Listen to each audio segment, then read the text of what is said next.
Welcome to Who's In, the ultimate college football playoff show. It's time to talk about another exciting week on the gridiron. Here are your hosts, Jack Ebling, Tom Crawford, and Ken Hoffman. Great evening, and welcome to another episode of Who's In, our weekly look at the 12-team college football playoff. I am radio and television talk show host Jack Ebling, and I am again joined by Tom Crawford, my broadcast partner for more than 22 and a half years. Blue Belly Tom, been following the Michigan Wolverines since the 1960s, early 1960s, and you were in Ann Arbor again, fifth straight week, Tom. Yeah, I'm ready for road games and staying at home and watching the Wolverines on television. 5 straight treks to Ann Arbor. Had a bunch of alumni, fraternity alumni this weekend, house full. It was exhausting. I'm ready to chill and see how Michigan does on the road finally. That's when you find out how good you are. We know they're good in blue. Let's see how they are in white. Also, want to welcome in Ken Hoffman, longtime sports administration officer, sports information, and bowl management. Ken, how are you? Doing fine, Jack. Thank you. Always good to be here. When you think about the bowls that you were associated with, did you ever think we would wind up with something like this? Could you see this coming?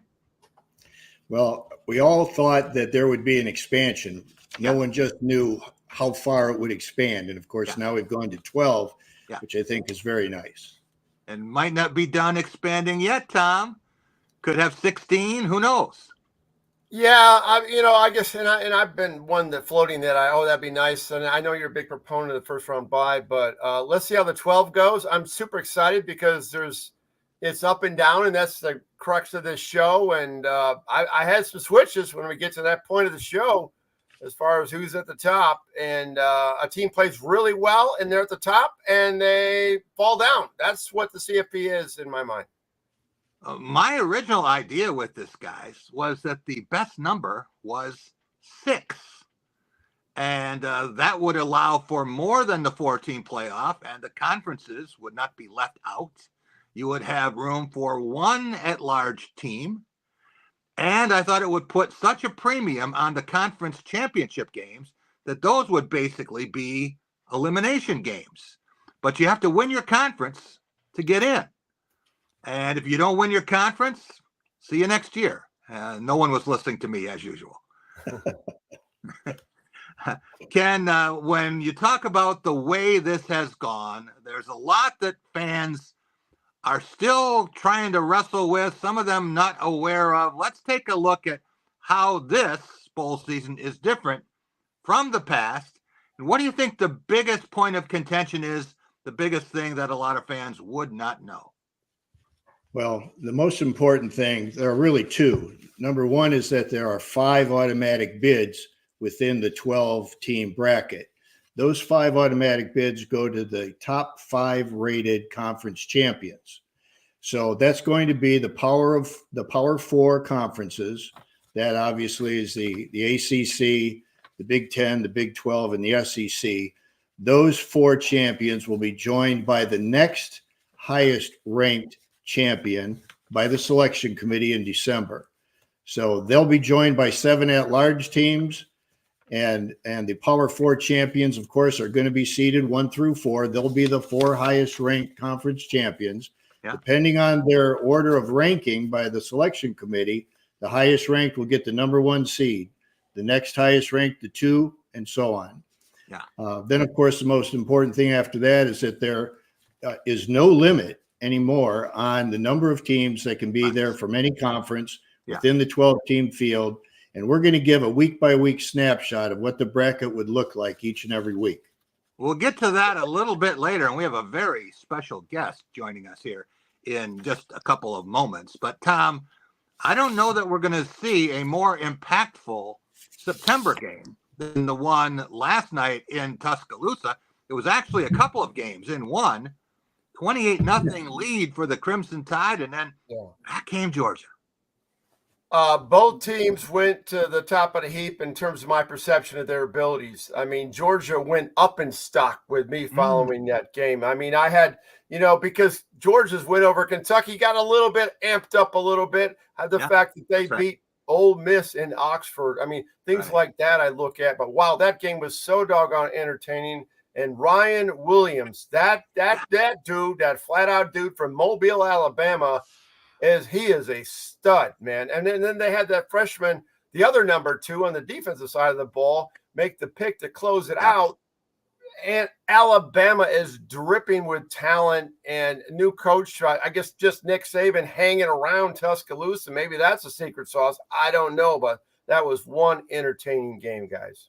And Kalen DeBoer was the national coach of the year a year ago. So Alabama isn't exactly slumming when it came to replacing Nick Saban. But Ken, can you imagine if you were a quarterback and you had Jeremiah Smith of Ohio State and 17-year-old Ryan Williams to throw to?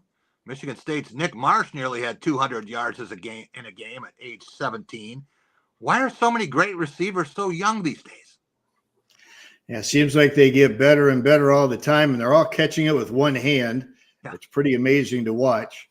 But, the way I looked at it, and we'll get into the rankings later, I know, but the difference maker, the single biggest difference maker in college football today is the Alabama quarterback.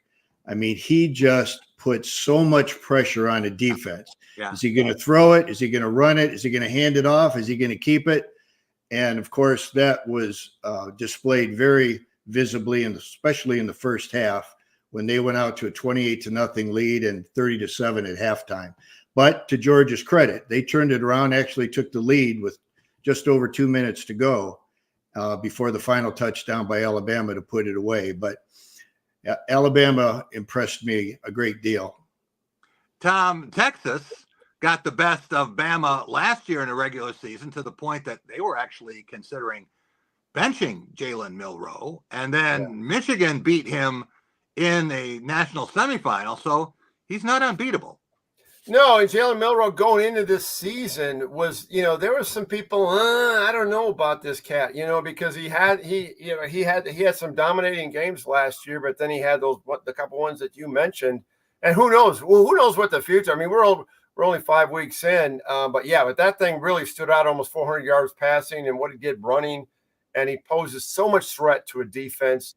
I mean, I'm looking at any of these quarterbacks, I'm salivating with the situation in Michigan. I mean, there's 12 teams that Michigan's playing this year, and every Michigan fan wants the other team's quarterback versus theirs. So but Milroe is amazing, and it'll be interesting. I know we're not supposed to get ahead of the game here, but when Alabama plays those other SEC teams down, all those matches down, including the potentially the championship game, that's going to be something else. Remember, Jack, Milroe is a year older and a year better. Yeah, that's true. That's true. Hey, Tom, talking to some of the Ohio State people last night at Spartan Stadium, and you were happy that Michigan got a chance to test itself against Texas this year. You've always advocated for that.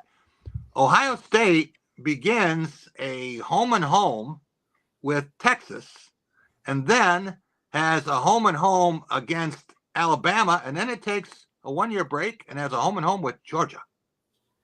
Yeah, and that's and now with the CFP being expanded to 12 teams, you can do that and not be penalized. And actually, you're applauded for that. And I think it's a great thing. And when Georgia goes to Texas on October 19th, and that's one of those games that everybody's gonna be looking forward to. But a couple of weeks out, but there's one every week. There's something always special every week to watch, and that's why this year is going to be special. But it's different, and it's also controversial. So, and we'll talk about that as the weeks go on. Ken, Tom was busy at a game, and I was at a game last night, but you had a chance to sit there and take it all in. How about Arch Manning? And comes in, he's the backup supposedly, but there aren't many guys who'd be ahead of him. Arch Manning is going to be an extremely rich young man in the very near future. Just what the Manning family needs, more money. But he's pretty incredible. he almost completed 100% of his passes the other day. And Texas is certainly going to be tough to deal with. But, one of the games that impressed me the most, and I've been a Greg Schiano fan since 2007. Yeah. When Greg Schiano first went to Rutgers, this is his second rebuild of Rutgers. The first one was in the Big East. This one, of course, is the Big Ten. So they beat Washington 21-18. They're now 4-0. And yeah, Washington should have won the game. But you don't get ranked. You don't win championships on what you should have done. Yeah. You get ranked and you win on what you actually did. So Schiano's 4-0 with Rutgers, but I regress. So in 2007, Greg Schiano takes Rutgers, which, as you know, they were in the Big East for 20-some years, and they weren't very good at all. Right. And he comes in, and, of course, he took his lumps for a while. But in his sixth year, in 2006, and he was there for 11 years, that was his breakout year. And Rutgers went 11-2 while they were in the Big East. They had 2 more years where they won 9 games in the season, and they had 2 more years where they won 8 games in the season. And I mean, he just turned that program around. That was one of those programs you wouldn't want to take, right? Unless you want to see how good you are as a coach, take the Rutgers program or take the Kansas State program back in the day. Yeah. So he did a great reclamation project then, and he's doing it again at Rutgers in the Big Ten. Now, Rutgers is in its 11th year in the Big Ten, and in the 5 previous years to Greg Schiano going back to Rutgers, they won 4 Big Ten games in 5 years. That's 0.8 wins per year in the Big Ten, right? Yeah. Now Greg has come in. He's in his 5th year now. Miraculous job. Job. They've already won 10 during his tenure. He's going to win 5 or 6 more this year, and essentially is going to come close to, if not quadrupling, the number of Big Ten wins in his 5 years as compared to the first 5. Tom, when Ken talks about 2006, all I can think about with that year was how good Ohio State and Michigan were. And I think they were the 2 best teams in the country. They could have met again in a national championship rematch. This was before the Big Ten championship game, but they decided not to go that direction. Instead, they split them up, and they let Ohio State lose to Florida and Michigan to USC. And I think both those teams were so beaten after that game, they weren't going to win again. Well, I mean, and I think the schools have managed that moving forward, that, because back in 2000, I mean, it was like, that game was more important than anything. And I think that's, now that you have the playoff system, they're looking at the bigger picture. But you're right. And Michigan was just, devastated after that loss, and they felt they got screwed with the politicking and all that went on with the president of the University of Florida. So regardless, onward, and I just like it so much better the way it is right now, quite frankly. Yeah. Talk about politicking. Michigan's had problems with that before with Nebraska. There was some politicking. Pat Frost. Yeah. And talk about politicking. Now here we are with the election a little more than a month away. And I don't know if you saw Democratic vice presidential candidate Tim Walz yesterday, but I can think of worse places to be if I'm trying to reach a crowd than Michigan Stadium. Yes. And I'll just throw a nugget out. My tailgate, I always saw was like 12 black Suburbans coming by and sirens going, and it was interesting. It was the tent was right near me where I was located, but I think the fans got irritated when they blocked off stadium and made leaving. You couldn't go out so many exits. So what happens when you do that? You kind of give a sour taste in people's mind when their college football Saturday is a little tiny bit disheveled in what they do. They get irritated. So maybe that's not a good idea to do that, quite frankly. Yeah, absolutely. Hey, Ken, we have a very special guest, someone that you know well and someone who Tom has watched over the years. Do you want to do the introduction on Scott? Scott's going to be with us here in just a couple of minutes, but I thought before he comes on, I thought we should talk a little bit about the Big 12, which of course he is representing as the VP for football. And there were some interesting games yesterday that I think surprised a few people. Yeah. Including, of course, Arizona's win at Utah, 23-10. And then BYU, which has become my favorite now in the Big 12, they beat Baylor, which means in the last two games they've beaten Baylor and Kansas State, and they're 5-0. To me, that's a surprise. I don't know if Scott thinks it's going to be a surprise or not to him, but there were some exciting games in the Big 12 yesterday, which is a good lead in for Scott here as he joins us in a minute. Yeah, Tom, the Utah loss with that, Jack, that was probably one of the, next to Ole Miss losing the UK and Oxford, that was the worst loss of the day. If we're talking about the misery index or whatever, that would be miserable for those fans. Yeah, and exactly. The Big 12 is so competitive. I like Iowa State, but I do too. I gotta say, this BYU team with 3 road wins, and we all value road victories. To have 3 of them, pretty amazing stuff. I think we have Scott now. Scott, welcome to the show. Here he comes. There he is. Thanks for joining us, Scott. Appreciate it. How are you? Sorry about that. That's all right. A little technical challenges. Good to see everybody. Yeah. Good to see you. Jack, nice to see you again. That's great.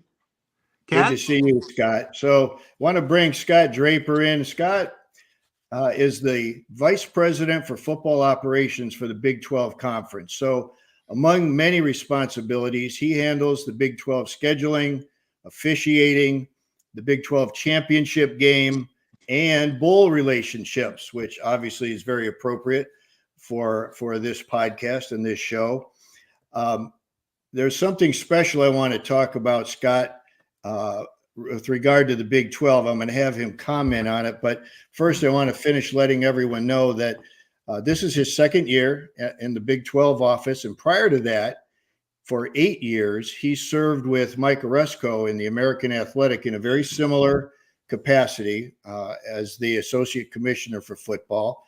And before that, Tom, many years at the University of Michigan, where he served as assistant AD for football operations and was part of the Lloyd Carr staff that won the national championship in 1997. So, Scott, we're very excited to have you with us. I do want to ask you before we get to our round robin questions here with you. I know that you organized a very special event for the first time, which was a conference-wide pro day organized with the NFL. I think the first of its kind, if I'm not mistaken. Can you tell us how that came about and talk about the success of that event? Yeah, first of all, it's great to see you all. Incidentally, before I start, I was at the University of Kansas yesterday and spent the afternoon with Mike Vollmer, and he told me to tell you all to say hello. So Mike's great friend, and of course we go back all the way to Michigan State, and certainly he's at Kansas now doing great work. But the commissioner of the Big 12, Brett Yormark, when he took the job, he was tasked by the presidents of the Big 12 to think differently. And one of the initial ideas that he put forth in his interview actually was a conference-wide pro day. He wondered if it could be done. And so when I took the job in October of 2022, 2022, he asked me if this is something we could pull off. And I immediately said, absolutely. Great idea. Surprises, no one's ever done it. Let's do it. And so he brought his relationships with the NFL, from the NFL to the Big 12 conference. So Troy Vincent, Commissioner Goodell, we're all in on the concept, and we worked with Troy's staff. Roman Oben, who's the vice president for football development, who's a terrific guy. Got to know him over the last 2 years. He's a great friend. And so we put together a conference-wide pro day that that we used the Cowboys facility in Frisco, Texas. We had 127 pro scouts from all 32 teams. We had over 175 Big 12 athletes, but we did more than that. We had, certainly, this was a job interview for those athletes, but we had talent from the WWE. We had Michael Jordan's racing team was there. All the teams from the Canadian Football League. So we had more than just the NFL there, and it was a job interview for many of our student athletes. And so it's a great event. We're going to do it again this year, March 18th through the 21st in Frisco again this year. And it's really, hopefully for us, it will be a tentpole event. It is a tentpole event, but for us, it's something that differentiates us from the other leagues.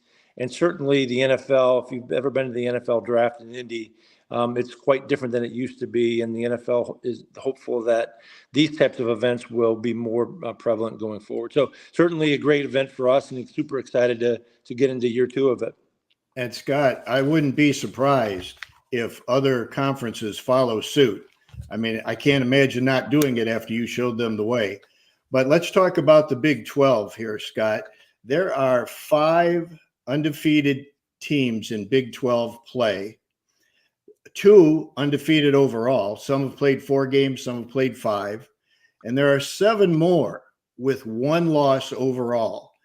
What's your assessment of the Big 12 this year? Maybe what has surprised you? When we started the season and we started looking at the schedule and the teams, and after, in the spring and after spring practice, after the portal closed, and got to see what everybody's roster was looking like, we developed a narrative, and we led with it at our media day in July, that we were the deepest conference in college football. That from 1 to 16, any of the 16 teams could win the Big 12 championship. And that's really played out in the first 5 weeks of the season. We don't have a team that is dominant in every facet of the game, but we do have 16 teams that will be in the race going into the end of the season. And so we think, as we look at our league overall, top to bottom, week to week, every game matters. Week to week, you don't know what team is gonna show up, and so it's compelling football. And certainly the teams that have done well early this year, BYU, Colorado, Iowa State, Kansas State, Utah, and Arizona had a great win last night. Certainly have shown, in Texas Tech as well, starting the season 2-0 in the conference for the first time in a long time. So we have great deep football, but it's only week 5, and I know this: the race really doesn't begin until you get to November. And so week 10, when we start that slate of games with Kansas and Kansas State and Oklahoma State and Texas Tech and West Virginia, all of those teams that really get going in the next 3 or 4 weeks will really show where we're going to be at the end of the year. So Scott, tailgating the Champions Lot right outside the Michigan Tunnel yesterday. A lot of fraternity brothers, old guys in their 60s, want to go back to the old days of college football. I don't like the transfer portal. I don't like payola. I don't like this NIL thing. What would you, and some of them say, I'm really discouraged on college football. This is when their school just won a national championship. But what would you say to them in terms of striking positivity moving forward in the sport of college football? Well, I spent the first 19 years of my 32-year career in college football at the University of Michigan. And certainly how I see the game is through the eyes of Lloyd Carr and Bo Schembechler. And so I certainly understand how many feel about the game. My son is now a sophomore at the University of Michigan at the Ross School of Business, and he loves every football Saturday. So the game has evolved and changed. And I would tell you this, that the game has never been more exciting and more compelling than it's ever have been. I think what we found is that we just have to adjust with the time. I think the kids are the same. They want to win. They play hard. Coaches, the coaching has never been better. And so the excitement and the exposure that the kids get now maybe makes it a little bit different than it used to be. Every game's on TV. Every game is national. And so I think the kids get a chance to be exposed to something a little bit different. And so that maybe at times changes the perspective. But at the end of the day, when you look at the football, and I've seen a lot of it over my career, it's never been better. And the quality of play is really, really at a high level. And certainly from, not only in the Big 12, but certainly the Big 10. I still keep one eye on the University of Michigan, and excited for my old colleagues that are there. So certainly know that I understand where folks are coming from, but it's really a great time to be a part of college football. Scott, this week, a media mogul, I think we're all familiar with, said that he loves his alma mater enough that, or the school that he's cheered for. I don't know if he is a graduate or not, but he is pledging $3 million a year to get the quarterback of choice, and he just wants the coaches to tell him who that is, and that quarterback will wind up on campus. He guarantees it. Is that a good thing? Well, I don't know that any of it's good, but I think it's just what it is, right? And so as we look at the future of college athletics, not just in football, and you think of basketball and all of our other sports, as we look at the future of college athletics, with the House settlement, with NIL, with roster limits, with all the things that are happening in and around our sport, we're going to have to find a way to be different, and we're going to have to find a way to make sure that we continue to provide opportunity. So nothing surprises me anymore, but I think it's just a reflection of a little bit of uncertainty in the market, and a little bit of uncertainty within college athletics. And so, we're just going to have to kind of tread a little bit here through the next year or so until we get up to the other side of the settlements and the lawsuits, and then we get a firm setting in terms of what we want the college athletics to be going in the future. Scott, as the numbers keep rising, could you see a situation where there would be some imposition of salary caps, or would the courts not go along with that? Yeah, the one consistent theme of all of the lawsuits that we find ourselves in is that restriction and caps are things that give us the most concern and issues. So I would be what we do know as part of the settlements public is that there's going to be roster limits in all sports, and so those roster limits are part of the settlement, and those are collectively agreed to by all of the plaintiffs. And so that's the one cap that I know of, but would be surprised if there are caps beyond that. Ken? Yeah, so the last thing I heard, Scott, was that there was a $20 million cap, if you will, on NIL. Is that a conference decision or team-by-team decision? Yeah, it's a complicated question, Ken, candidly, because it's still being litigated. So what you've read publicly is pretty close to the broad strokes of what's been proposed. Nothing's been agreed to. So there are caps in terms of the rosters, as I mentioned, but a lot of it has to do with revenue sharing and percentages of revenue, and those final numbers haven't been decided yet. And so how NIL fits into those revenue numbers and what those payments might be going forward is still yet to be decided. But it's a new era. I'll just say that it's a new era in college athletics. And I think the one thing that I think we all agree on is that student athletes in the era of the last probably 15 or 20 years have not had the opportunity to take advantage of the market and the explosion of college athletics. And so that changing is a good thing. And so how we balance that going forward so that we maintain the opportunities for student athletes is really, really important. But I think it's a good thing that we're finding our way in a place that they're able to monetize their opportunities as much as anybody that has in the past. So a different time, but good times going forward for sure. Tom? Well, I was just curious from Scott's perspective. We always talk about Jack doesn't like or he likes first round buys. We're already looking ahead. Are we going to go to 16 teams down the road? And do you envision it go from 12 to 16? I mean, let's embrace 12 first, but do you see down the road it could go into that, especially if you get the Pac-2 into a Pac-8 where they would potentially have an automatic bid? You get more at large. Where do you see it going?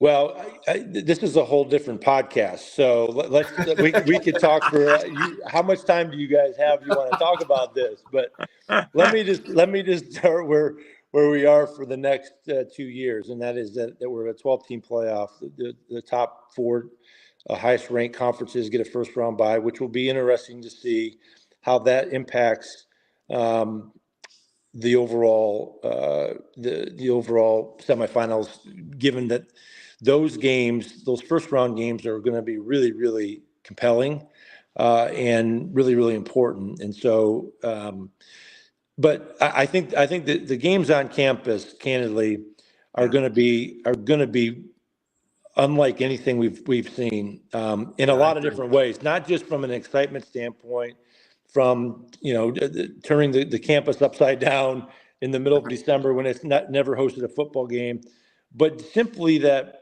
the stakes are so high. Yeah. When I was at the American Athletic Conference, we put on a campus hosted conference championship game in a week. So the end of the season, the team that had the best record hosted the conference championship, and we put on a conference championship in 7 days. And it was a monumental task. And it was something that was really, really compelling. If you got to see any of it, Cincinnati, Houston, those games were done in a week, and they're really, really, really hard to do. And so as we get into the next phase of this thing, operationally, because I'm an operations guy at heart, right? Operationally, how it's going to look, how it's going to be competitively equitable, will be interesting to me over the next 2 years. And I think if things are equitable and things work out well, they'll continue. First round games will continue on campus. If there's some big issues, there'll be a hard look at what it looks like going forward. Thus, then you look at what the format might look like from 12, 14 to 16. So all of it is really the next 2 years will tell us how we're going to manage the next 6. Scott, really appreciate all of your time. I have one more big picture question talking about administration, and you mentioned scheduling, and now at the size of these conferences, what could possibly go wrong with scheduling? And you mentioned officiating, and we all know the officiating is perfect. So what is the biggest concern, the biggest nightmare now for conference administrators? And with your Big Ten background, how much difference can a commissioner make? I think back to Jim Delaney and others before who had such a monstrous footprint. Well, I think so. 2 different questions. So let me just talk about scheduling because it's really, really important. I think the conference, and I say this a lot, the single biggest influence I personally or conference can have on the impact of anyone of the conference football product is the building the schedule. We have parameters, we have collaborative efforts, but ultimately it comes down to the decisions that we make based on the information that we have, and really working with our television partners to build a really, really compelling schedule. I've been fortunate to do 11 football schedules at the American and the Big 12, and each of them has been in collaboration with our broadcast partners. It has to be that way for you to be able to maximize the opportunities for your student athletes and for your league. And so you start with your best games. You can guess at those and build out the schedule from there. It's no accident that games are in certain weekends, not only in the Big 12 but the Big 10, and we all look at each other's schedules and work around it and work with our broadcast partners. So it's a really, really compelling and complicated and thoughtful process. And that leads, I tell my coaches and athletic directors that the single biggest responsibility and job that I have during the football season is our officiating program. I'm responsible for it, and it's the one thing that that is important to me because it's important to them. There's, we make mistakes. Football is the game of mistakes on the field, from the players, the coaches, and the officials. And so, how do we, as the conference and the football officials, minimize those mistakes? Our job is to officiate perfectly. I lean into that. I make sure that that's the expectation for our game officials, that we get the layups right, we get to make the calls that have to be made, and we communicate with the coaches. That's our philosophy. That's at the very basic levels, and we work really, really hard, put a lot of resources into it, but we don't get it right all the time, and it's a complicated game. So again, a whole nother podcast on those two topics for sure, but certainly appreciate the opportunity to share my thoughts on college football, a game that's given me a lot of opportunity, and a game that I love, and certainly appreciate what Michigan and Michigan State mean to the state of Michigan. Scott, you talk about the American Athletic Conference and some of the other conferences now that think that they have a seat at the table, and we haven't had Army and Navy both 4-0 since 1945. Yeah. Wouldn't it be wild if one of the service academies got in play? Well, back in 2015, when I was at the American, Navy was undefeated when they had Keenan Reynolds. Yeah. And lost I think they had one loss that year, and lost to Temple in the American Conference Championship game. If they had won that game, they would have played likely in one of the host bowls that year. Keenan Reynolds was headed to the Heisman. So yeah, I have a bias towards Navy, certainly because of my time with the American and Chet Gladchuk, and I have great respect for Ken Niemalola, what he did there and how he built that program. So I think it's a great thing. It's a beautiful place. Army is certainly. I'm glad that they're back winning at the rate that they believe they should be, and so fun to watch. The American has a unique situation where those two teams don't play each other. They could face each other in the conference championship game, and then again the next week in the Army Navy game. So it's a great thing that they're finally playing each other, and it's exciting for college football. Scott, thanks so much. Have a great to see season. You all. Yeah, great to see you all. Take care. Appreciate it, Scott. Thank you. Bye-bye. Hey guys, it's time for our weekly look and the unveiling of our 12-team brackets. Tom Crawford, what do you have this week? Well, as I mentioned at the outset, it's roll tide right now for me. I was just so doggone impressed with what they did in that Georgia game, and so they're my number one. When I rank the top 1 through 12, they're my number one, so they get the top seed there, and Ohio State number 2, and then when we get into the third seed, I'm trying to think of. Actually, I'm looking at the quarterfinal things, but I have Georgia right up there as well, because I think they really got some credibility in their win. So it joggled a little bit when I'm looking at the pairings right now, and so I mean it's going to change every week, but man, it's like Texas. It's an SEC type of bracket filtered with that, and so that's why I have Alabama at the top of the heap. Tom, you have Miami representing the Atlantic Coast Conference, and how fortunate were the Hurricanes the other night with that officiating overrule that cost Virginia Tech a winning touchdown. Yeah, Vatek got screwed. Let's be real. I mean, Miami, that's the way it is. But everybody, you can't take one play. All Michigan State fans are, upset because Michigan, got, an offside on the kickoff, and they're more concerned about their the rival than their own team. And so, it's that's one play. But Miami is still. I looked at things optically on Friday night.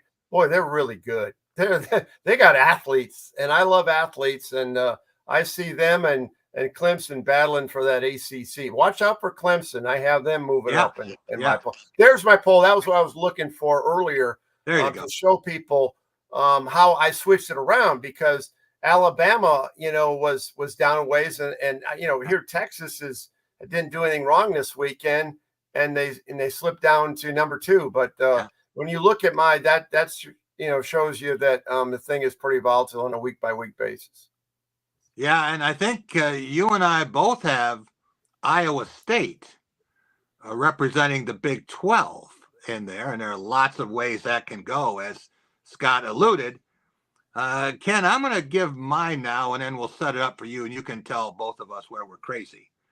But I decided that, you've got to drop one of these teams down from the SEC. Of course, Mississippi losing to Kentucky was an eye-opener. But, Tom, you mentioned maybe this Kentucky team that came so close, losing by a point to Georgia, is a little better than anyone thought. And you always talk about the transitive property, and that's really starting to come into play. Mm-hmm. But I'm looking at these teams, and so many of them can change. I also like Clemson. I think what we saw against Clemson in week 1 with Clemson and Georgia is not the Clemson team we are seeing now, and I wouldn't want to face them moving forward. But if you look at the bracket that I have Boise State number 11 and BYU number 10.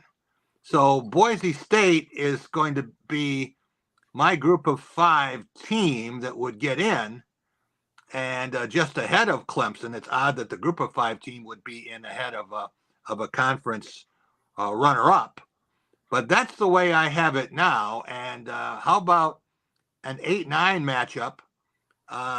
Maybe Big Ten runners-up with Penn State and Oregon going at it.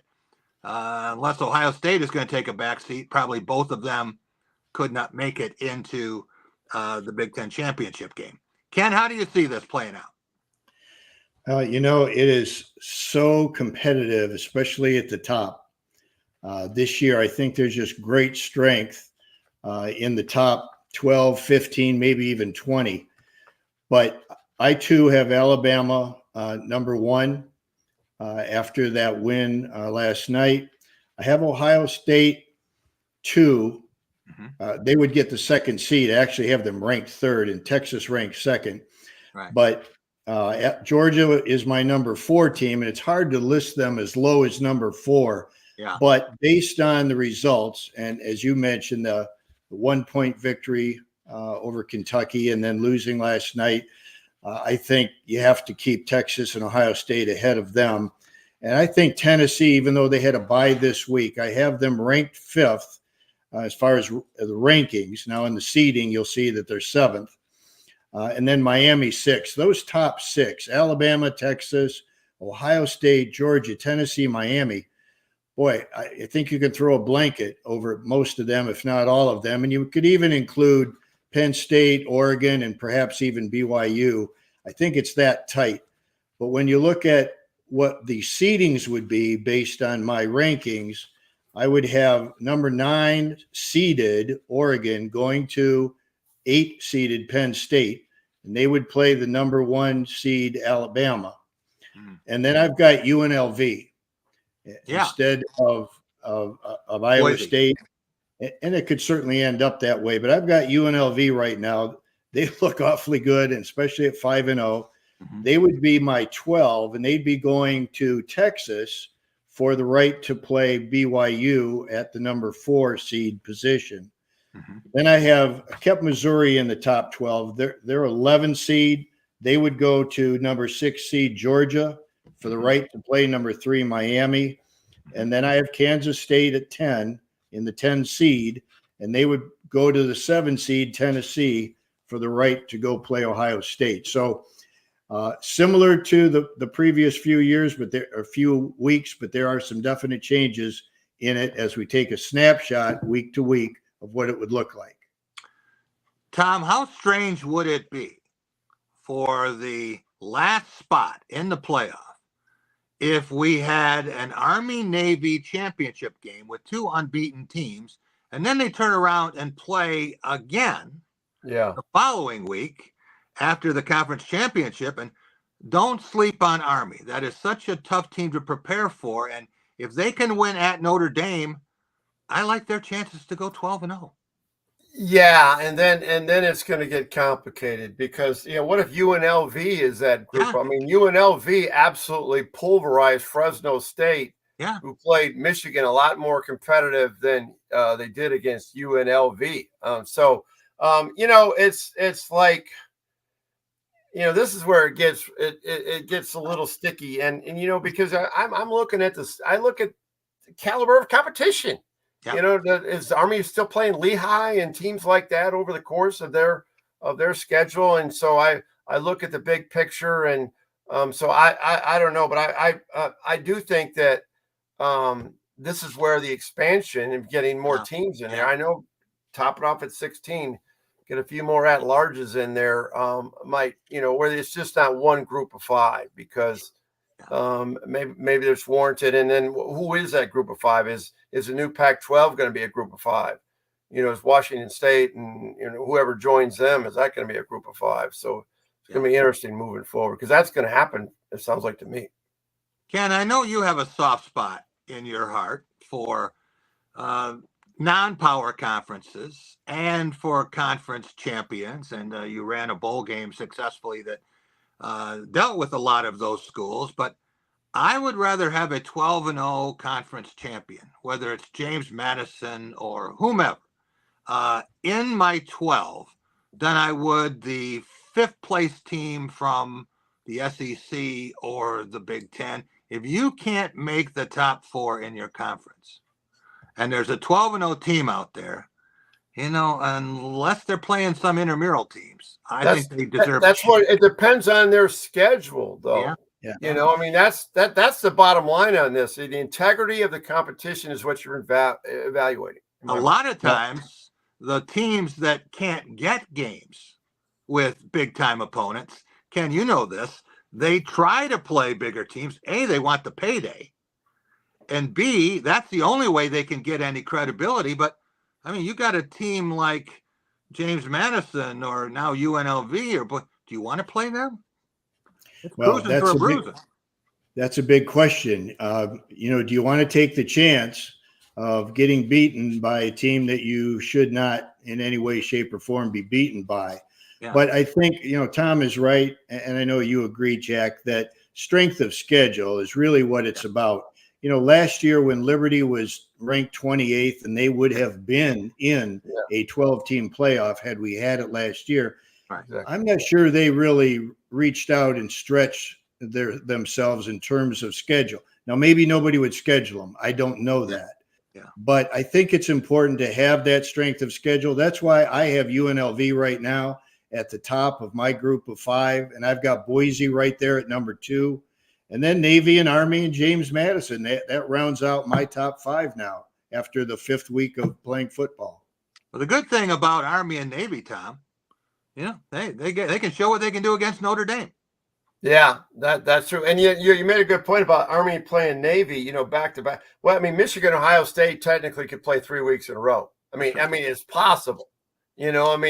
Big Ten, or at the end of the year in the Big Ten championship game, and what if there's matched up on a quirky basis in the bracket? That would be insane. That's 2 out of 3. I like that. Yeah, exactly. If Ohio State managed to run the table in those games, Tom, imagine how many gold pants those guys would. That'd be a lot of gold pants, indeed.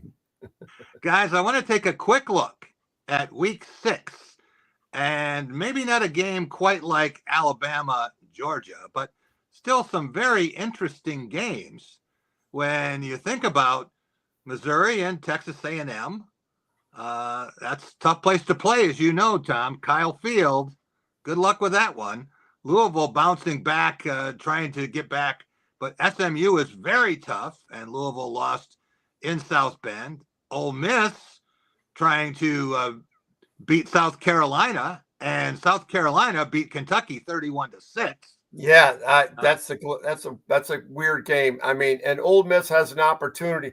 And that's the easiest opportunity to get back. And look what Ole Miss had. When you look at their schedule, I don't have it in front of me right now. I mean, it's daunting. They're in the SEC, and so, but that's a good thing, and they can work their way back. But a hugely damaging loss to Kentucky and Oxford, and this is where Lane Kiffin has got to look at himself and how do we let this slip by?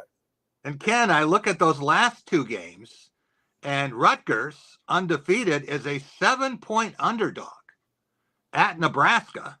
And Michigan, I don't think I can remember a time when a top 10 team is an underdog against an unranked team.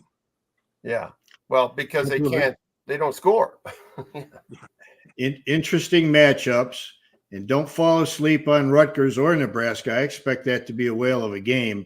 Yeah. And Washington needs to bounce back Yeah. after their loss, what they probably should have won at Rutgers, but they need a bounce back game, and Michigan needs to stay alive in the conference. So that's going to be interesting too.